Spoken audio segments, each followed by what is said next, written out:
Ranjan sir ನಮಸ್ಕಾರ. ನಮಸ್ತೆ. ಮೊದಲನೇದಾಗಿ ನಿಮಗೆ ಥ್ಯಾಂಕ್ ಯು ಹೇಳಬೇಕು, ಬಿಕಾಸ್ ನಿಮ್ಮಿಂದಾಗಿನೇ ಈ ಎರಡೂ ಪ್ರತಿಭೆಗಳನ್ನ ಒಂದೇ ಸಲ ಸ್ಕ್ರೀನಲ್ಲಿ ನೋಡುವಂಥ ಅವಕಾಶ ಸಿಗ್ತಾ ಇದೆ ಟೆರರ್ ಸಿನಿಮಾ ಮೂಲಕ. ಫಸ್ಟ್ ನೀವು ಹೇಳಿ, ಟೆರರ್ ಹೆಂಗಿರುತ್ತೆ? ನನ್ನಿಂದ ಅನ್ನೋದಕ್ಕಿಂತ ಪ್ರೊಡ್ಯೂಸರ್ ಓಕೆ ಮಾಡಿದ್ಮೇಲೆ ಎಲ್ಲರೂ ಬಂದರು ಅಲ್ಲಿ, ಯಾಕಂದರೆ ಅಲ್ಲಿ ಪ್ರೊಡ್ಯೂಸರ್ ಫಸ್ಟ್ ಓಕೆ ಮಾಡಿದ್ಮೇಲೆ ಎಲ್ಲ ಶುರು ಆಗುತ್ತೆ ಹಂತವಾಗಿ. ಸೊ ಆಮೇಲೆ ಲೈಕ್ ಟೆರರ್ ಅಂದರೆ ಲೈಕ್ ಅದ್ರ ಮೀನಿಂಗೇ ಭಯ ಅಂತ. ಸೊ ಪ್ರತಿಯೊಬ್ಬರಿಗೂ ಎಲ್ಲ ರೀತಿಯಲ್ಲೂ ಒಂದೊಂದು ವಿಷಯದಲ್ಲಿ ಭಯ ಇರುತ್ತೆ. ಆ ಭಯ ಅನ್ನೋ ಎಮೋಷನ್ನ ಇಟ್ಕೊಂಡು ಆಟ ಆಡಿದ್ರೆ ದೇವ್ರ ವಿಷಯದಲ್ಲಿ ಏನೇನೆಲ್ಲ ಆಗುತ್ತೆ ಅನ್ನೋದ್ರ ಮೇಲೆ ಈ ಓವರ್ ಆಲ್ ಕತೆ. ಎಸ್, ಆದಿ ಸರ್, ಕಾಂಗರು ಸಿನಿಮಾ ನನಗೆ ತುಂಬ ಇಷ್ಟವಾದಂಥ ಸಿನಿಮಾ. ತುಂಬ ವಿಭಿನ್ನವಾದಂಥ ಪ್ರಯತ್ನ ಮಾಡಿದ್ರಿ ಆ ಸಿನಿಮಾ ಮೂಲಕ. ಅದರಲ್ಲಿರುವಂಥ ಹಾರರ್ ಎಲಿಮೆಂಟ್ಸ್ ಆಗಿರ್ಬೋದು, ಅದರಲ್ಲಿರುವಂಥ ಕೊನೆಯದಲ್ಲಿರುವಂಥ ಮೆಸೇಜ್ ಆಗಿರ್ಬೋದು, ಒಂದು ಅದ್ಭುತವಾದಂಥ ಸಿನಿಮಾ. ಈಗ ಮತ್ತೆ ಟೆರರ್ ಸಿನಿಮಾ ಮೂಲಕ ಮುಂದೆ ಬರ್ತಾ ಇದ್ದೀರಾ, ಇದು ಹೇಗಿರುತ್ತೆ ನಿಮ್ಮ ಪ್ರಕಾರ? ಟೆರರಲ್ಲಿ ಹಾರರ್ ಅಂತೂ ಇಲ್ಲ. It's a complete commercial cinema, action cinema, masala entertainment cinema. ಇದರಲ್ಲಿ ಯಾವುದು ಮೆಸೇಜ್ ನಾವು ಕೊಡೋಕ್ಕಾಗ್ತಿಲ್ಲ. ಒಂದು ಚಿಕ್ಕದಾಗೆಲ್ಲೋ ಇರಬಹುದೇನೋ, ಬಟ್ ಟೋಟಲಿ ಒಂದು entertainment cinema. Yes yes sir, ಮತ್ತೆ ಗೆಳೆಯನ ಜೊತೆಗೆ ಸಿನಿಮಾ ಮಾಡ್ತಿದ್ದೀರಾ? ಎಸ್ ಸರ್ ಹೇಳಿದ್ರು ಮೊನ್ನೆ 21 ವರ್ಷದ ನಂತರ ಸ್ಕ್ರೀನ್ ಶೇರ್ ಮಾಡ್ತಿರೋದು, ಹೆಂಗೆ ಅನಿಸ್ತದೆ ನಿಮಗೆ? ತುಂಬ ಖುಷಿಯಾಗುತ್ತೆ. ತುಂಬ ಮಜಾ ಕೊಟ್ಟಂಥ ಶೂಟಿಂಗ್ ಡೇಸು, ತುಂಬ ಖುಷಿ ಕೊಟ್ಟಂಥ ಪಾತ್ರ, ಮತ್ತು ಅಂಥ ಒಬ್ಬ ಅದ್ಭುತ ಸ್ನೇಹಿತನ ಜೊತೆ ಮತ್ತೆ ಒಂದಷ್ಟು ದಿನಗಳು ಕಳೆಯುವಂಥ ಅವಕಾಶ. ಮಜವಾದ ಕತೆ, ತುಂಬ ಬ್ರಿಲಿಯಂಟಾಗಿರೋ ಒಂದು ಸ್ಕ್ರೀನ್ ಪ್ಲೇ. ಒಬ್ಬ ಸಾಮಾನ್ಯ ಅರ್ಚಕನ ಮಗನಾಗಿದ್ದವನು ಈ ಸಮಾಜದಲ್ಲಿರೋ ಎಲ್ಲ ನಾನ್ಸೆನ್ಸ್ಗಳನ್ನ ಮೀರಿ ಆತ ಏನು ಗುರಿ ಸಾಧಿಸ್ಬೇಕು ಅಂದ್ಕೊಂಡಿರ್ತಾನೋ ಅದನ್ನು ಸಾಧಿಸುವಂಥ ಒಂದು ಮಜವಾದ ಕತೆ. ಆದಿತ್ಯ ತುಂಬ ಡ್ಯಾಶಿಂಗ್ ಆಗಿ, ಮುದ್ದಾಗಿ, ಸಖತ್ತಾಗಿ ಕಾಣಿಸ್ತಾ ಇದ್ದಾರೆ. ಸಂತೋಷ ಇದೆ. ಅವ್ರೇನು ಕಮ್ಮಿ ಇಲ್ಲ, ಸಖತ್ತಾಗಿ ಕಾಣ್ತಾರೆ ಪಿಕ್ಚರಲ್ಲಿ. Is looking very good in the cinema. Sir, ಅಂದರೆ ಅರ್ಚಕನ ಮಗನ ಪಾತ್ರ ಅಂತ ಹೇಳಿದ್ರು ಸರ್, ಸ್ವಲ್ಪ ಹಿಂಟ್ ಕೊಟ್ಟರು. ಅಂದರೆ ಕುಮಾರ್ ಬಂಗಾರಪ್ಪ ಅವರು ತುಂಬ ಜನ ಇದ್ದಾರೆ, ನೀವು ಫಿಲಮ್ ನೋಡಿದ್ಮೇಲೆ ಗೊತ್ತಾಗುತ್ತೆ. ಅದೊಂದು ಕೀ ರೋಲ್ ಅನ್ಸುತ್ತೆ ಅಲ್ವಾ? ಅದು ಕೂಡ ಅಲ್ಲ, ಅವರು ಇದ್ದಾರೆ ಅರ್ಚಕ ರೋಲು, ಶಂಕರ್ ಅಶ್ವಥ್ ಸರ್ ಇದ್ದಾರೆ ಅರ್ಚಕ ರೋಲು.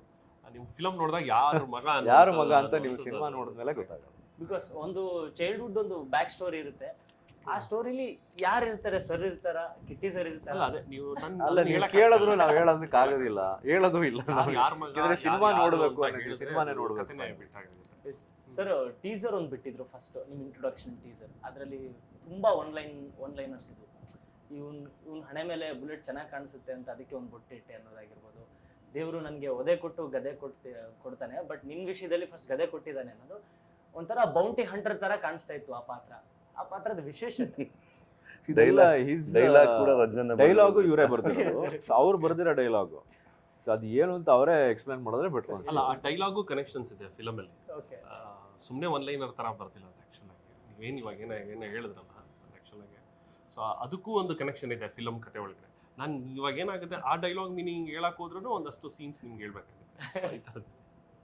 ಸರ್, ನಿಮಗೆ ಫಸ್ಟ್ ಟೈಮ್ ಕಥೆ ಕೇಳಿದಾಗ ನಿಮ್ಗೆ ಯಾವೆಲ್ಲ ಎಲಿಮೆಂಟ್ಸ್ ಎಸ್ ನಾನು ಈ ಸಿನಿಮಾ ಮಾಡಬೇಕು ಅಂತ? ನನಗೆ ಇಷ್ಟ ಆಗಿದ್ದು ಟ್ವಿಸ್ಟ್ ಪಿಕ್ಚರಲ್ಲಿ. There is a twist. ಏಕೆಂದರೆ ಫಸ್ಟ್ ಕತೆ ಕೇಳ್ತಾ ಇರ್ಬೇಕಾದ್ರೆ ಅವರು ನಾರ್ಮಲ್ ಆಗಿ ಕತೆ ಹೇಳ್ತಾ ಇದ್ರು, ಚೆನ್ನಾಗಿತ್ತು ಕತೆ. ಇಟ್ ಇಸ್ ವೆರಿ ಏನಂದರೆ ಒಂಥರ ಇಟ್ ಹೋಲ್ಡ್ಸ್ ಯು ಕತೆ. ಲಾಸ್ಟಲ್ಲಿ ಒಂದು ಟ್ವಿಸ್ಟ್ ಮಾಡ್ತಾರೆ. ಆ ಟ್ವಿಸ್ಟೇ ಪ್ರಾಬ್ಲಿ ಸಿನಿಮಾಗೆ ಒಂದು ಹೈಲೈಟ್ ಅಂತ ಹೇಳ್ಬೋದು. ಗೆಸ್ ಮಾಡೋಕ್ಕಾಗುತ್ತೆ ಸರ್ ನಿರ್ದೇಶಕರು? ಅನ್ಕೊಂಡಿದ್ದೀನಿ ಇಲ್ಲ ಅಂತ. ಬಿಕಾಸ್ ಹೇಗೆ ಅಂದರೆ ನಾನಂತೂ ಗೆಸ್ ಮಾಡಿರಲಿಲ್ಲ ಅದನ್ನ. ಯಾಕೆಂದ್ರೆ ನಾನು ಕತೆ ಕೇಳ್ಬೇಕಾದ್ರೆ ನಾನಂತೂ ಕಳ್ಳ ಕ್ಲೈಮ್ಯಾಕ್ಸ್ ಹೇಳಿರಲಿಲ್ಲ ನಮಗೆ. ಹೇಳಿದ್ದೆ, ಇಂಡೆಪ್ತ್ ಆಗಿ ಹೇಳಿರಲಿಲ್ಲ ಅಷ್ಟೇ. ಅದೇ ಪಾಯಿಂಟ್ ಹೇಳ್ದೇನೆ ಹೇಳ್ದಂಗೆ ಹೇಳಿದ್ವಿ, ಇಂಡೆಪ್ತ್ ಹೇಳಿರಲಿಲ್ಲ ಅಷ್ಟೇ. ಎಕ್ಸಾಕ್ಟ್ಲಿ ಹೀಗೆ ಬಂದು ನಿಂತ್ಕೊಳ್ಳುತ್ತೆ. ಸೊ ಇಂಟರ್ವಲ್, ಮೊದಲನೇ ಟ್ವಿಸ್ಟ್ ಇಂಟರ್ವಲ್. ಸೊ ಅಲ್ಲಿಂದ ಕತೆ ಬೇರೆ ಥರನೇ ಆಗುತ್ತೆ ನಿಮಗೆ. First half second half totally ಉಲ್ಟಾ ಇದೆ. ನೀವೇನು ಫಸ್ಟ್ ಹಾಫ್ ಕನೆಕ್ಟ್ ಆಗಿ ಕೂತಿರ್ತೀರಾ, ಸೆಕೆಂಡ್ ಹಾಫ್ ಟೋಟಲಿ ಒಂದಷ್ಟು ರಿವರ್ಸ್. ಫಸ್ಟ್ 5 minutesಲ್ಲೇ ಸಿನಿಮಾ ನಿಮಗೆ ಕೂರಿಸ್ಬಿಡುತ್ತೆ ಪಿಕ್ಚರಲ್ಲಿ. ಪಿಕ್ಚರ್ ಸ್ಟಾರ್ಟ್ ಆಗುತ್ತಲ್ಲ, ಫಸ್ಟ್ 5 minutes ನಾವೇನು ವಿಜುವಲ್ಸ್ ತೋರಿಸ್ತೀವಿ, ಅಲ್ಲಿಂದಾನೇ ನಿಮಗೆ ಒಂದು ಕುತೂಹಲ ಸ್ಟಾರ್ಟ್ ಆಗ್ಬಿಡುತ್ತೆ ಪಿಕ್ಚರಲ್ಲಿ. ಆ್ಯಂಡ್ ಅಫ್ಕೋರ್ಸ್ ಇವ್ರು ಹೇಳ್ದಂಗೆ ಇಂಟರ್ವಲಲ್ಲಿ ಒಂದು ಒಳ್ಳೆ ಟ್ವಿಸ್ಟ್ ಕೊಡ್ತಾರೆ. ಅಲ್ಲೇ ಜನ ಇಂಟರ್ವಲಲ್ಲಿ ಏನಿದು ಹಿಂಗಾಗೋಯ್ತಲ್ಲ ಅಂತ ಯೋಚನೆ ಮಾಡೋಕ್ಕೆ ಶುರು ಮಾಡ್ತಾರೆ. Then of course justification is given in the second half. ಆ ಕೊನೆಯಲ್ಲಿ ಒಂದು ಟ್ವಿಸ್ಟ್ ಬರುತ್ತೆ. ಸರ್, ಫೇಸ್ ಆಫ್ ಎಕ್ಸ್ಪೆಕ್ಟ್ ಮಾಡ್ಬೋದಾ ಸರ್ದು, ಕಿಟ್ಟಿ ಸರ್ದು ಮತ್ತು ಆದಿತ್ಯ ಸರ್ದು? 100% ಎಕ್ಸ್ಪೆಕ್ಟ್ ಮಾಡ್ಬೋದು. ಪಾಸ್ ಇದೆ ಅದ್ರಲ್ಲಿ, ಅಲ್ಲಿ ಯಾವ ತರದ್ ಫೇಸ್ ಆಫ್ ಅಂತ ಅಲ್ಲ ಅಂದ್ರೆ ನೀವು ಬರೀ ಇವ್ರಿಬ್ರದ್ದೇ ಕೇಳಿದ್ರೆ ತುಂಬಾ ಜನದ ಕ್ಯಾರೆಕ್ಟರ್ಸ್ ಫೇಸ್ ಆಫ್ ಇದೆ, ಸೊ ಅದಕ್ಕೆ ಒಂದು ಪಾಸ್ ತಗೊಂಡೆ. ಸರ್ ಟ್ರೇಲರ್ ಅಲ್ಲಿ ನಿಮ್ ಪಾತ್ರ ನೋಡ್ಬೇಕಾದ್ರೆ ನಾನು ರೋಡಲ್ಲಿ ಹೋಗ್ತಿದ್ರೆ ಹೆದರ್ಕೋತಾರೆ ಜನ, ಇನ್ನು ಹೆಡೆ ಎತ್ತಿದ್ರೆ ಹೆದರ್ಕೋತಾರೆ ಅನ್ನೋ ಥರದ್ದೊಂದಿದೆ. ಬಟ್ ಒಂದು ಎಮೋಷನಲ್ ಸಾಂಗ್ ಅಲ್ಲಿ ನಿಮ್ದು ಒಂದು ಶಾರ್ಟ್ ಇದೆ, ಒಂದು ಪಿಕ್ಚರ್ ಹಾಕಿದ್ದಾರೆ, ಅದ್ರಲ್ಲಿ ನೀವು ಕೂಡ ಎಮೋಷನಲ್, ನಿಮ್ ಕಣ್ಣಲ್ಲಿ ಒಂದಿಷ್ಟು ನೀರಿದೆ. ಅಲ್ಲ, ಪ್ರತಿಯೊಂದು ಪಾತ್ರಕ್ಕೂ ಅದ್ರ ಏರಿಳಿತ ಇದೆ, ಪ್ರತಿಯೊಂದು ಪಾತ್ರದ್ದು ಸಂತೋಷ ಇದೆ, ದುಃಖ ಇದೆ, ಎಮೋಷನ್ಸ್ ಇದ್ದಾವೆ ಎಲ್ಲ ಪಾತ್ರಗಳಿಗೂ. ಅಲ್ಲಿ ನನ್ನ ಪಾತ್ರಕ್ಕೂ ಒಂದು ನೀಟಾದ ಫ್ರೇಮ್ ಇದೆ. ಯಾವ ಕ್ಯಾರೆಕ್ಟ್ರೂ ಸುಮ್ಮನೆ ಅನವಶ್ಯಕವಾಗಿ ತುರುಕ್ದಂಗಿಲ್ಲ. ಶರತ್ ಆಗ್ಬೋದು, ಶಶಿ ಸರ್ ಆಗ್ಬೋದು, ಅಕ್ಷರ ಆಗ್ಬೋದು, ನಮ್ಮ ಕುಮಾರ್ ಬಂಗಾರಪ್ಪ ಅವ್ರು ಆಗ್ಬೋದು, ದೇವಣ್ಣ ಆಗ್ಬೋದು, ಪ್ರತಿಯೊಂದು ಪಾತ್ರನೂ, ಧರ್ಮ, ಸುಮಾರು ಕ್ಯಾರೆಕ್ಟರ್, ಶೋಭಿ ಇದ್ದಾರೆ. ಒಂದು ಹೆಚ್ಚು ಕಡಿಮೆ ಒಂದು 40-45% ಆಫ್ ಆರ್ಟಿಸ್ಟ್ಸ್ ನಮ್ಮ ಕನ್ನಡ ಇಂಡಸ್ಟ್ರಿಯವರು ಎಲ್ಲರೂ ಟೆರರ್. ಬಹುಶಃ ಇಂಥ ದೊಡ್ಡ ಸ್ಟಾರ್ ಕಾಸ್ಟ್ ಹೌದು, ಇತ್ತೀಚೆಗೆ ನಾನು ಯಾವ ಸಿನಿಮಾಲು ನೋಡಿಲ್ಲ ಅಂತ ನನ್ನ ಅನಿಸಿಕೆ, ಗೊತ್ತಿಲ್ಲ ನನಗೆ, ದಯವಿಟ್ಟು ಕ್ಷಮಿಸಿ ಆ ಥರ ಇದ್ರೆ. ಹಾಗಿದ್ದಾಗ ಯಾವ ಪಾತ್ರಕ್ಕೂ ನಾವು ನ್ಯಾಯ ಸಲ್ಲಿಸಲೇಬೇಕಾಗತ್ತೆ. ಆ ನಿಟ್ಟಲ್ಲಿ ಸ್ಕ್ರೀನ್ ಪ್ಲೇ ಮತ್ತು ಪಾತ್ರಗಳನ್ನ ಪೋಷಿಸೋ ರೀತಿ Ranjan has done A wonderful job. ಆಮೇಲೆ ಎಲ್ಲರೂ ಸುಮ್ಮನೆ ತುರ್ಕಿದ್ದಾರೆ ಅಂತಿಲ್ಲ, ಪ್ರತಿಯೊಂದು ಕ್ಯಾರೆಕ್ಟರ್ಗೆ ಅವ್ರದ್ದೇ ಆದಂಥ ಒಂದು ಇಂಪಾರ್ಟೆನ್ಸ್ ಇದೆ ಸಿನಿಮಾಲಿ. ಆ್ಯಂಡ್ ಆ ಕ್ಯಾರೆಕ್ಟರ್ಗೆ ಅವ್ರು ಪರ್ಫೆಕ್ಟಾಗಿ ಕೂತ್ಕೊಂಡ್ಬಿಟ್ರು. That was I think is intelligence ಅದು ಡೈರೆಕ್ಟ್. ಟ್ರೇಲರ್ಗೂ ಕೂಡ ಅದೇ ಕಮೆಂಟ್ಸ್ ಅಲ್ಲಿ ಬಂದಿತ್ತು, ಇಷ್ಟು ಜನ ಹಿರಿಯ ನಟರುಗಳನ್ನ ಸಿನಿಮಾದಲ್ಲಿ ತಗೊಂಡಿದ್ದೀರಾ, ಪ್ಲಸ್ ಈ ಸ್ಟಾರ್ಗಳಿದ್ದಾರೆ, ಸೊ ತುಂಬಾ ಖುಷಿ ಆಯ್ತು ನೋಡೋದಕ್ಕೆ ಅನ್ನುವಂಥ ಜೆನ್ಯೂನ್ ಕಮೆಂಟ್ಸ್ ಇತ್ತಲ್ವಾ. ಸೊ ಅದು ಖುಷಿ ಆಗುತ್ತೆ ನಿಜವಾಗ್ಲೂ. ಆ ಕಮೆಂಟ್ಸ್ ಬರೀ ಕಮೆಂಟ್ ಆಗಿ ಉಳ್ಕೊಳ್ದೆ ಟಿಕೆಟ್ ಆಗಿ ಕನ್ವರ್ಟ್ ಆಗಿ ಥಿಯೇಟ್ರಿಗೆ ಬಂದು ನೋಡಿದ್ರೆ ನಿರ್ಮಾಪಕರಿಗೆ ಶಕ್ತಿ ಬರುತ್ತೆ, ಇನ್ನೊಂದು 4-5 ಸಿನಿಮಾಗಳು ಮಾಡೋ ಶಕ್ತಿ ಅವ್ರಿಗೆ ಸಿಗುತ್ತೆ. ಮತ್ತೆ ಇದೇ ಥರದ್ದು ಎಲ್ಲ ನಾಯಕರುಗಳನ್ನು ಸೇರಿಸಿ ಇನ್ನೊಂದು ಸಿನಿಮಾ ಮಾಡೋ ಪ್ಲಾನು. ಸರ್ 6 ಜನ ಹೀರೋಸ್ ಇದೀವಿ ಸರ್ ಪಿಕ್ಚರಲ್ಲಿ, starting from Devaraj sir, Shashi sir, ಆಮೇಲೆ ಕುಮಾರ್ ಬಂಗಾರಪ್ಪ ಸರ್, ಕಿಟ್ಟಿ ಹಾಗೂ ನಾನು, ಇಷ್ಟು ಜನ ಇದ್ದೀವಿ ಹೀರೋಗಳು ಸಿನಿಮಾದಲ್ಲಿ. ಸೊ ನೀವು ಯಾರು ಏನು ಅಂತ ಏನೋ ನೀವು ಗೆಸ್ಸೇ ಮಾಡೋಕ್ಕಾಗಲ್ಲ ಸಿನಿಮಾ. ಸರ್ ನಿಮ್ಗೆ ಯಾವಾಗಾದ್ರೂ ಅನಿಸ್ತಾ ನಾನು ಈ ಪಾತ್ರ ಮಾಡಿ ನೀನು ಈ ಪಾತ್ರ ಮಾಡ್ಬಿಡಿ ಅಂತ ನೀವೇನಾದ್ರೂ ಮಾತಾಡ್ಕೊತಿದ್ರೆ ಹಂಗೇನಾದ್ರು? ಏನು ಕನ್ಸ್ಬೇಕು ಫಸ್ಟ್ ಡೈರೆಕ್ಟ್ ಹೇಳ್ತಾರಲ್ಲ ನಮ್ಮ ಪಾತ್ರ ಏನು ಅಂತ. ಆಮೇಲೆ ಆದಿ ನಾನು ಸಿನಿಮಾ ಮಾಡಿ ಒಂದು 21-22 ವರ್ಷ ಆಗಿತ್ತು. ಆದಿ ಅಂತ ಒಂದು ಸಿನಿಮಾ ಮಾಡಿದ್ವಿ, ರಮೇಶ್ ಸರ್, MS ರಮೇಶ್ ಅವರು ಡೈರೆಕ್ಟ್ ಮಾಡಿರೋದನ್ನ, ಅವ್ರದ್ದೇ ಪ್ರೊಡಕ್ಷನ್ ಹೌಸು, ಜಗಣ್ಣ ಜೈ ಜಗದೀಶ್ ಅವರು. ಆ ಸಿನಿಮಾ ಮಾಡಿದ ನಂತರ ಮತ್ತೆ ನಾವು ಈ ಸಿನಿಮಾದಲ್ಲಿ ಒಟ್ಟಿಗೆ ಸೇರಿದ್ವಿ. ತುಂಬ ಸಂತೋಷವಾಗಿದ್ದು ದಿನಗಳು, ತುಂಬ ಅದ್ಭುತವಾದಂಥ ಶೂಟಿಂಗ್ ಪ್ರೋಸೆಸ್ ಎಲ್ಲ ಆಗಿದ್ದು. ಹೆಚ್ಚು ಕಡೆ ನಾವು ಒಂದು 79 ಡೇಸ್ ಶೂಟಿಂಗ್ ಮಾಡಿದ್ದೀವಿ. 83-84 ಕಾಲ್ ಶೀಟ್ಸ್ ವರ್ಕ್ ಮಾಡಿದ್ದೀವಿ. ಮಂಜು ಯಾವುದೇ ವಿಚಾರನ, ಸಿಲ್ಕ್ ಮಂಜು ಅವರು ಯಾವ ವಿಚಾರದಲ್ಲೂ ಮೂಗು ತೋರಿಸ್ದಿರ ನಿರ್ದೇಶಕರಿಗೆ ಸಂಪೂರ್ಣ ಸ್ವಾತಂತ್ರ್ಯ ಕೊಟ್ಟು, ನಿರ್ದೇಶಕರು ಕೂಡ ಎಲ್ಲೂ ಅನಾವಶ್ಯಕವಾಗಿ ಖರ್ಚು ಮಾಡ್ದಿರ ತುಂಬ ನೀಟಾಗಿ ಒಳ್ಳೆ ಫ್ರೇಮಲ್ಲಿ ಒಂದು ಸಿನಿಮಾ ಮಾಡಿ ಮುಗಿಸಿದ್ದಾರೆ. ಸರ್ ನಿಮ್ಮ ಮತ್ತು ಕಿಟ್ಟಿ ಸರ್ ಅವರ ಕಾನ್ವರ್ಸೇಷನ್ಸ್ ಹೇಗಿರೋದು ಆಫ್ ಸ್ಕ್ರೀನ್, ಅಂದ್ರೆ ಸಿನಿಮಾದ ಶೂಟ್ ಮಧ್ಯೆ? ಆಫ್ ಸ್ಕ್ರೀನ್ ಮಾತಾಡೋದೆಲ್ಲ ಹೇಳೋಕ್ಕಾಗಲ್ಲ ಕಣಪ್ಪ. ಇಲ್ಲ, ಅದು ಗ್ಯಾರಂಟಿ ಹೇಳೋಕ್ಕಾಗಲ್ಲ, ಸೆನ್ಸಾರ್ ಪ್ರಾಬ್ಲಮ್ ಆಗ್ಬಿಡುತ್ತೆ. ಸರ್ ನೀವು ಕೂಡ ಅಂದ್ರೆ ನೀವು ಕೂಡ ಒಬ್ಬ ಸ್ಟಾರ್ ಆಗಿ ಒಂದು ಪಾತ್ರಗಳನ್ನ ಕೂಡ, ನಾನು ಒಂದು ಅದ್ಭುತವಾದಂಥ ಪಾತ್ರ ನಾನು ಮುಂಚೆಯಿಂದನೂ ಮಾಡ್ಕೊಂಡ್ಬಂದಿದ್ದೀನಿ. ನಾನು ಸವಾರಿ, ಸ್ವಯಂವರ, ಹುಡುಗರು, ಸುಮಾರು ಸಿನಿಮಾ ಮಾಡಿದ್ದೀನಿ ನಾನು. ಇತ್ತೀಚೆಗೆ ನಾವು ಮಾದೇವ ಮಾಡಿದ್ವಿ ವಿನೋದ್ ಪ್ರಭಾಕರ್ ಜೊತೆ. ಟೆರರಲ್ಲಿ ಅದಕ್ಕೆಲ್ಲ ಮೀರಿ ಇನ್ನೊಬ್ಬ ಕಿಟ್ಟಿ ಕಾಣಿಸ್ತಾನೆ. ಪಾತ್ರದ ಹೆಸರು ಏನು? ಭರತ್ ದಾಸ್. ಆಮೇಲೆ ಇವ್ರ ಇಂಟ್ರೊಡಕ್ಷನ್ ತುಂಬಾ ಚೆನ್ನಾಗಿದೆ. Introduction is my favourite. ಪ್ರತಿ ಪಾತ್ರಕ್ಕೂ ತುಂಬಾ ಪ್ರಾಮುಖ್ಯತೆ ಕೊಟ್ಟು ಮಾಡಿದ್ದಾರೆ. ಆ ನಿಟ್ಟಲ್ಲಿ ನಿರ್ದೇಶಕರು ಎಲ್ಲಾ ಪಾತ್ರಗಳಿಗೂ ನ್ಯಾಯ ಸಲ್ಲಿಸಿದ್ದಾರೆ. ಪ್ರತಿಯೊಂದು ಕ್ಯಾರೆಕ್ಟರ್ಗೂ introduction. That is the beauty of the film. ಎಲ್ಲ ಲೆಜೆಂಡ್ ಆರ್ಟಿಸ್ಟ್ಗಳು 80s 90s ಎಲ್ಲ ಪ್ರತಿಯೊಂದು ಕ್ಯಾರೆಕ್ಟರ್ನ ಇಂಟ್ರೊಡ್ಯೂಸ್ ಮಾಡ್ಬೇಕಾದ್ರೆ ಪ್ರತಿಯೊಂದು ಕ್ಯಾರೆಕ್ಟರ್ಗೂ ಇಂಟ್ರೊಡಕ್ಷನ್ ಇದೆ. ಅವ್ರದ್ದು ಜಸ್ಟಿಫಿಕೇಶನ್ ಇರಬೇಕು ಆ ಕ್ಯಾರೆಕ್ಟರ್ಗೆ, ಸುಮ್ಮನೆ ತೊಗೊಳಕ್ಕಾಗಲ್ಲ. ಸೊ ಆ ಥರದ್ದೆಲ್ಲ ಒಂದು ಚಾಲೆಂಜಸ್ ಇತ್ತು. ಬಿಕಾಸ್ ಅಷ್ಟು ಜನ ಆರ್ಟಿಸ್ಟ್ ಇದ್ದಾಗ ಸುಮ್ಮನೆ ಕರೆಸಿ ಸುಮ್ಮನೆ ಇದು ಮಾಡೋಕ್ಕಾಗಲ್ಲ. ಸೊ ಅದೆಲ್ಲ ಚಾಲೆಂಜಿಂಗ್ ಎಲ್ಲ ಇತ್ತು. ಬಟ್ ಆದಿತ್ಯ ಸರ್ ಪೋಸ್ಟರ್ಗಳನ್ನ ನೋಡ್ತಿದ್ರೆ ಒಂದೊಂದ್ರಲ್ಲಿ ಒಂದೊಂದ್ ಥರ ಅನಿಸ್ತಾರೆ. 4 ಶೇಡ್ ಇದೆ ಆ ಕ್ಯಾರೆಕ್ಟರ್ಗೆ. ಒಂದ್ ಕಡೆ ಡಾನ್ ಅನ್ಸ್ತಾರೆ, ಒಂದ್ ಕಡೆ ಒಂದು ಪ್ರೊಟೆಕ್ಟರ್ ತರ ಕಾಣ್ತಾರೆ. ಡೈಲಾಗ್ಸ್ ಅಲ್ಲಿ ನೋಡಿದ್ರೆ ರಾಮ ರಾವಣ, ಒಳ್ಳೇದು ಕೆಟ್ಟದ್ದು ಎಲ್ಲ. ಅಲ್ಲ, ಆ ಪಾತ್ರಕ್ಕೆ 4 ಶೇಡ್ ಇದೆ. ಆ 4 ಶೇಡಲ್ಲೂ ಆ ಹೇರ್ ಸ್ಟೈಲು, ದಾಡಿ, ಅದೆಷ್ಟು ಟೈಮು, ಅವ್ನ ಪೇಷನ್ಸ್ ಅಂತೂ ನಾವು ಹೇಳಕ್ಕೆ ಆಗಲ್ಲ. ಹೆಚ್ಚು ಕಡೆ ನಾವು ಒಂದು 2 ವರ್ಷ ಕೆಲಸ ಮಾಡಿದ್ವಿ, 2 ಇಯರ್ಸ್ ಮೇಲೆ ಕೆಲಸ ಮಾಡಿದ್ವಿ. ಅದೇ ಬೇರೆ ಯಾವುದನ್ನು ಒಪ್ಕೊಳ್ಳದೆ ಡಿಸ್ಟರ್ಬ್ ಮಾಡಿದಿರ ಈ ಸಿನಿಮಾ ಮೇಲಿರೋ ಪ್ರೀತಿಯಿಂದ ಡೆಡಿಕೇಟೆಡ್ ಆಗಿ ಕೆಲಸ ಮಾಡಿದ್ದಾರೆ. ಅಲ್ಲ ನಾವೆಲ್ಲರೂ ಅಷ್ಟೇ. ನನ್ಗಿಂತ ಜಾಸ್ತಿ ಅವ್ನು ನೋಡಿದ್ರೆ ಬೇಜಾರಾಗೋದು. ಅವ್ನು ಕೆಟ್ಟ, ಅವ್ನ ಲುಕ್ಕು, ಪ್ರತಿ ಶಾರ್ಟ್ಗೂ you have to take care of it. ನಿಜವಾಗ್ಲೂ ಕಿಟ್ಟಪ್ಪ, ನನಗೆ ಲೈಫಲ್ಲಿ ಆ ಥರ ಕೂದಲು ಬೆಳೆಸಿ ಗಡ್ಡ ಬೆಳೆಸಿ ನನ್ನ ಕೈಲಿ ಆಗುತ್ತೋ ಇಲ್ಲೋ ಗೊತ್ತಿಲ್ಲ. ಬಟ್ ಈ look so good in the film. ಯಾಕೆ ಪ್ರತಿ ಶಾರ್ಟಲ್ಲೂ ನಾನು ಸಿನಿಮಾ ಮೊನ್ನೆ ನೋಡಿದ್ವಿ final copy, is looking amazing ಸಿನಿಮಾದಲ್ಲಿ. ಆ್ಯಂಡ್ ಕಿಟ್ಟಿನೇ ಹೇಳ್ದಂಗೆ ಅವ್ರ ಪಾತ್ರ, like he said you are going to see a different Kitty ಸಿನಿಮಾದಲ್ಲಿ. ಆಮೇಲೆ ಇವರು ಮೇಕಪ್ ಆಗಿ ಅದೆಲ್ಲ ಫುಲ್ ಸ್ಟೈಲಿಂಗ್ ಆಗಷ್ಟು ತುಂಬಾ ಟೈಮ್ ತಗೊಂತಿದ್ದು, ಅವ್ರ ಗಡ್ಡ ಹೇರ್ ಸ್ಟೈಲ್ ಎಲ್ಲ. ಆ್ಯಕ್ಚುಲಿ 1 hour ಅಂತೂ 100% ಬೇಕು. 1 hour ಅಂತೂ ಬೇಕೇ ಬೇಕಾಗಿತ್ತು. ಸರ್ ಅಂದ್ರೆ ಯಾವ ಪಾತ್ರನೂ ನೀವು ಹೇಳಿದ್ರಿ ತುಂಬಾ ಪಾತ್ರಗಳಿದೆ, ಬಟ್ ಎಸ್ಪೆಷಲಿ ಇವ್ರ ಪಾತ್ರಗಳು ಒಳ್ಳೆಯವರು ಕೆಟ್ಟವರು ಈ ತರ ಜಡ್ಜ್ ಮಾಡಕ್ಕೆ ಆಗ್ತಿಲ್ಲ. ಅಂದ್ರೆ ಒಂಥರ ಗ್ರೇ ಶೇಡೆಡ್ ಇದ್ದಾರೆ, ಇಬ್ರು ಕೆಟ್ಟವ್ರ ತರ ಕಾಣಿಸ್ತಾರೆ, ಇಬ್ರು ಒಳ್ಳೆಯವರು ಅನಿಸ್ತಾರೆ. ನೀವ್ ಹೇಳಿದ್ ಕರೆಕ್ಟ್. ಅಲ್ಲ ಅದು ಹೆಂಗೆ ಅದನ್ನ ಹೆಂಗ್ ಬ್ಯಾಲೆನ್ಸ್ ಮಾಡ್ತಾರೆ ಆಡಿಯನ್ಸ್, ಹೆಂಗೆ ಎಕ್ಸ್ಪೆಕ್ಟ್ ಮಾಡ್ಬೇಕು ಅದನ್ನ? ಅಲ್ಲ, ಇಬ್ರು ಒಳ್ಳೆಯವ್ರು ಇಬ್ರು ಕೆಟ್ಟವ್ರು ಫಿಲಮ್ ಅಲ್ಲಿ. ಬಿಕಾಸ್ ನೀವು ಹೇಳ್ತೀರಾ ಫೇಸ್ ಆಫ್ ಇದೆ, ಬಟ್ ಬೇರೆ ತರದ್ದು ಫೇಸ್ ಆಫ್ ಇದೆ. ಅಲ್ಲ, ಒಳ್ಳೆಯವರು ಇರೋರು ಕೆಟ್ಟವರು ಇರ್ಬೋದು, ಕೆಟ್ಟವರು ಇರೋದು ಒಳ್ಳೆಯವರು ಇರ್ಬೋದು. ಅಲ್ಲ, ಮಾತಲ್ಲ ಅದು ಡೈಲಾಗ್ ಅಲ್ಲೇ ಇದೆಯಲ್ಲ, ಶ್ರೀರಾಮಚಂದ್ರ ಅಂತ ಕಂಡ್ರು ಒಳಗಡೆ ಒಬ್ಬ ವಿಲನ್ ಇದ್ದೇ ಇರ್ತಾನೆ. ರಾವಣನ ಆಟಿಟ್ಯೂಡ್, ಆ ಒನ್ ಲೈನರ್ಸ್ ಸಕ್ಕದಾಗಿದೆ ಸರ್. ಟ್ರೈಲರ್ ಟೀಸರ್ ಆಗಿರ್ಬೋದು, ಆ ತರದ್ದು ಫಿಲಮ್ ಅಲ್ಲಿ ಸಾಕಷ್ಟು ಸಿಗುತ್ತೆ ನಿಮ್ಗೆ. ತುಂಬಾ ಸಿಗುತ್ತೆ. ತುಂಬಾ ಸಾಯಿ ಕುಮಾರ್ ಅವ್ರನ್ನ ಬಿಟ್ಟು ನೆಕ್ಸ್ಟ್ ಡೈಲಾಗ್ ಕಿಂಗ್ ಅಂತ ಇವ್ರಿಗೆ ಕೊಡ್ಬೇಕು. ಅಲ್ಲ, ಅವರು ದೊಡ್ಡ ಆರ್ಟಿಸ್ಟ್ ಅವರೆಲ್ಲ. ಆಕ್ಚುಲಿ ಅವರೊಬ್ಬರೇ ಮಿಸ್ಸಿಂಗ್ ಈ ಪಿಕ್ಚರ್ ಅಲ್ಲಿ. ಹಾ ಅವರು ಬಂದಿದ್ರೆ ಅವರು ಇನ್ನೂ ದೊಡ್ಡದಾಗೋದು. ಸರ್ ಅಂದ್ರೆ ನೀವು ಹೇಳಿದ್ರಿ ಒಂದು ಟೆಂಪಲ್, ಒಂದು ಪೂಜಾರಿ ಇರ್ತಾರೆ, ಟೆರರ್ ಅನ್ನುವ ಟೈಟ್ಲಲ್ಲೂ ಕೂಡ ಒಂದು ತ್ರಿಶೂಲ ಇದೆ. ಐ ಥಿಂಕ್ ಒಂದು ದೇವಸ್ಥಾನದ ಅಸ್ತಿತ್ವ ಅಥವಾ ಅದ್ರ ಸುತ್ತಮುತ್ತ ನಡೆಯುವಂತ ಕಥೆ. ಅಲ್ಲ, ನಾನು ಅವಾಗಲೇ ಹೇಳಿದಾಗೆ ನಾನು ಒಂದು ವರ್ಡ್ ಹೇಳಿದೆ, ಅಂದ್ರೆ ದೇವರು ಅನ್ನೋದು ಒಂದು ಎಮೋಷನ್. ಹೌದು, ಅದನ್ನ ಇಟ್ಕೊಂಡು ಮಾಫಿಯಾ ಮಾಡಿದ್ರೆ ಏನೇನೆಲ್ಲ ಆಗುತ್ತೆ ಅನ್ನೋದ್ರ ಮೇಲೆ ಸುತ್ತ ಕತೆ. ಓಕೆ ಸರ್, ಹಿಂಗೆ ಅಂದ್ರೆ ನೀವು ಅದ್ರಲ್ಲಿ ಹೇಳ್ತಾರಲ್ವಾ, ಅಂದ್ರೆ ಅವನು ಹಣಕ್ಕಾದ್ರೆ ಕೆಲಸ ಮಾಡ್ತಾನೆ ಅನ್ನುವಂತಹ ಒಂದು ನೆಗೆಟಿವ್ ತೋರಿಸ್ತೀರಾ? ಅಲ್ಲಿ ಎಲ್ಲರೂ ಹಣಕ್ಕೆ ಕೆಲಸ ಮಾಡೇ ಮಾಡ್ತಾರೆ. ಆಕ್ಚುಲಿ ಜೀವನಕ್ಕೆ ದುಡ್ಡು ಬೇಕೇ ಬೇಕು, ಎಷ್ಟು ಮಟ್ಟಿಗೆ ಬೇಕು, ಯಾವ ತರ ಸಂಪಾದನೆ ಅನ್ನೋದು. ಬಟ್ ಅದರಿಂದಿರುವಂತ ಎಮೋಷನ್ಸ್ ನ ಹೆಂಗೆ ಎಂಜಾಯ್ ಮಾಡ್ಬೋದು ಆಡಿಯನ್ಸ್? ಬಿಕಾಸ್ ನೀವು ಹೇಳಿದ್ರಿ ಇಂಟರ್ವಲ್ ಒಂದು ಟ್ವಿಸ್ಟ್ ಬರುತ್ತೆ, ಕ್ಲೈಮ್ಯಾಕ್ಸ್ ಅಲ್ಲೂ ಒಂದು ಟ್ವಿಸ್ಟ್ ಇದೆ ಅಂತ. ಅದನ್ನ ಆಡಿಯನ್ಸ್ ಹೆಂಗೆ ಎಂಜಾಯ್ ಮಾಡ್ತಾರೆ ಅಂತ ನಿಮ್ಗೆ ಅನ್ಸುತ್ತೆ? ಅಲ್ಲ, ನಾನು ಇವಾಗ ಹಿಂಗೆ ಎಂಜಾಯ್ ಮಾಡ್ತಾರೆ ಅಂದ್ರೆ ಅದಕ್ಕೆ ಸೀನ್ಸ್ ಹೇಳ್ಬೇಕಾಗುತ್ತೆ. ಡೆಫಿನೆಟ್ ಆಗಿ ಎಂಜಾಯ್ ಮಾಡೇ ಮಾಡ್ತಾರೆ. See, because when you give them what is unexpected is when people will like it. ನೀವು ಎಕ್ಸ್ಪೆಕ್ಟ್ ಮಾಡಿರೋದನ್ನ ಕೊಟ್ಬಿಟ್ರೆ ಜನಕ್ಕೆ ಮಜಾನೇ ಬರಲ್ಲ. ನಿಜ ನಿಜ. ಏನು ಎಕ್ಸ್ಪೆಕ್ಟ್ ಮಾಡಲ್ವೋ ಅದನ್ನ ಕೊಟ್ಟಾಗಲೇ ಜನ will enjoy it and they will love it. ಅದು ನಮ್ಮ ಸಿನಿಮಾಲಿದೆ. ಸರಿ, ಅಂದ್ರೆ ಈಗ ಎಕ್ಸ್ಪೆಕ್ಟ್ ದಿ ಅನ್ಎಕ್ಸ್ಪೆಕ್ಟೆಡ್ ಅಂತ. ನಿಜ. ಅಲ್ಲ, ಈ ಸಿನಿಮಾ ನೋಡಿದ್ಮೇಲೆ ಅಕ್ಸೆಪ್ಟ್ ದಿ ಅನ್ಎಕ್ಸ್ಪೆಕ್ಟೆಡ್. ಸರ್, ಈಗ ಆಫ್ಟರ್ ಲಾಕ್ಡೌನ್ ಎಲ್ಲರೂ ಹೇಳ್ತಿರ್ತಾರೆ ಪ್ಯಾನ್ ಇಂಡಿಯಾ ಸಿನಿಮಾಗಳು ಅಥವಾ ಬೇರೆ ಬೇರೆ ಕಂಟೆಂಟ್ ಸಿನಿಮಾಗಳು ಆ ಥರ ಈ ಥರ ಅಂತಾರೆ. ಬಟ್ ಮಲ್ಟಿ ಸ್ಟಾರರ್ಗಳು ಕೂಡ ಹೆಚ್ಚಾಗ್ತಿದೆ ಇವಾಗ. ಸರ್, ಇಬ್ರು ಬರ್ತಿದ್ದಾರೆ. ಸೊ ಈ ಕಂಟೆಂಟ್ ಅಥವಾ ಈ ಪ್ಯಾನ್ ಇಂಡಿಯಾ ಕಾನ್ಸೆಪ್ಟ್ ಅನ್ನುವಂಥ ಈಗಿನ ಇದರಲ್ಲಿ ಒಂದು ಸಿಂಗಲ್ ಲ್ಯಾಂಗ್ವೇಜ್ ಅಲ್ಲೇ ಸಿನಿಮಾ ಮಾಡಬೇಕು ಅನ್ಕೊಳ್ಳೋದು ಕೂಡ ದೊಡ್ಡ ವಿಷಯ ಅಲ್ಲಮ್ಮ. ಈಗ ನೀವುಗಳೇ ಸೋಷಿಯಲ್ ಮೀಡಿಯಲ್ಲಿ ನೀವೇ ಇಂಟರ್ವ್ಯೂಗಳು ತುಂಬ ಜನ ಮಾಡಿರ್ತೀರ.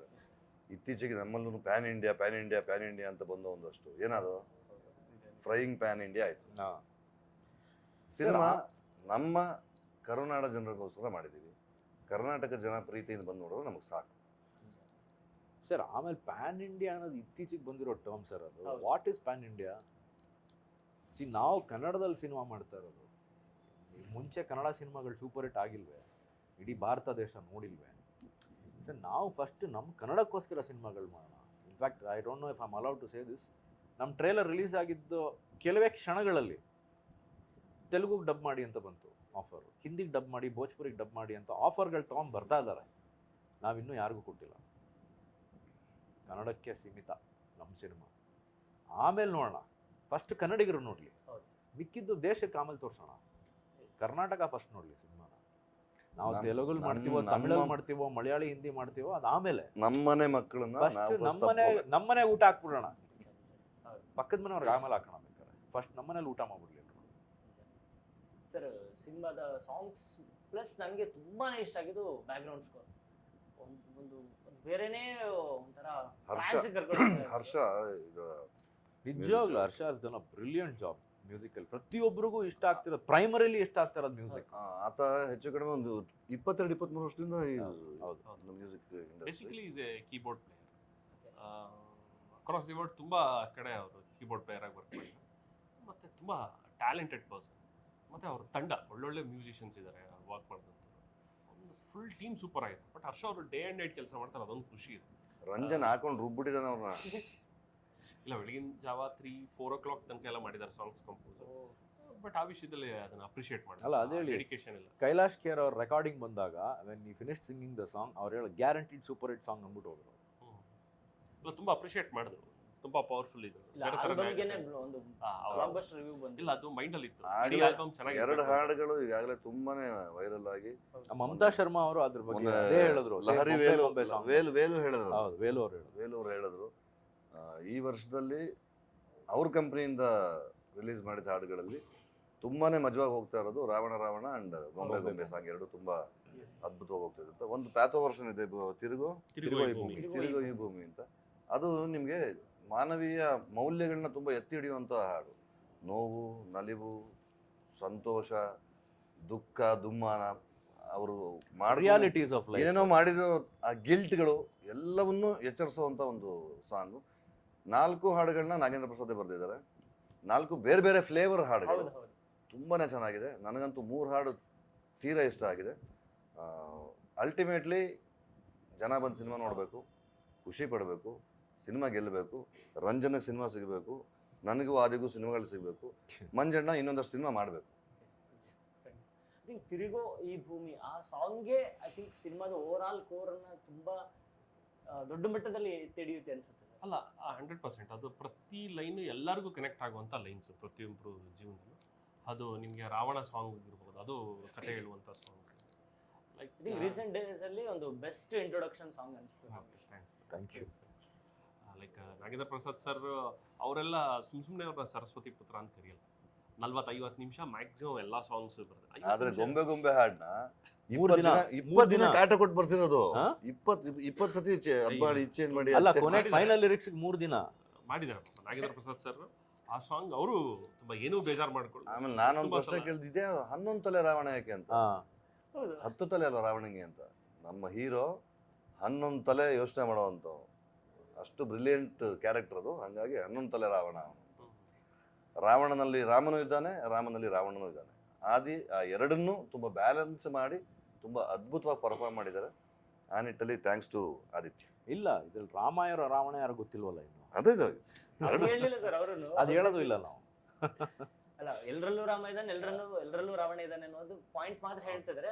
ಯಾರ ರಾಮ, ಯಾರ ರಾವಣ, ಯಾರ ಸಿಚುವೇಶನ್ ಅಲ್ಲಿ ಹೆಂಗ್ ಅಲ್ಲ, ಬದಲಾಗ ಡೈಲಾಗ್ ಅದನ್ನೇ ಇರೋದು. ಹೊರಗಡೆ ರಾಮನ್ ಫೇಸು, ಒಳಗಡೆ ರಾವಣನ ಆಟಿಟ್ಯೂಡ್.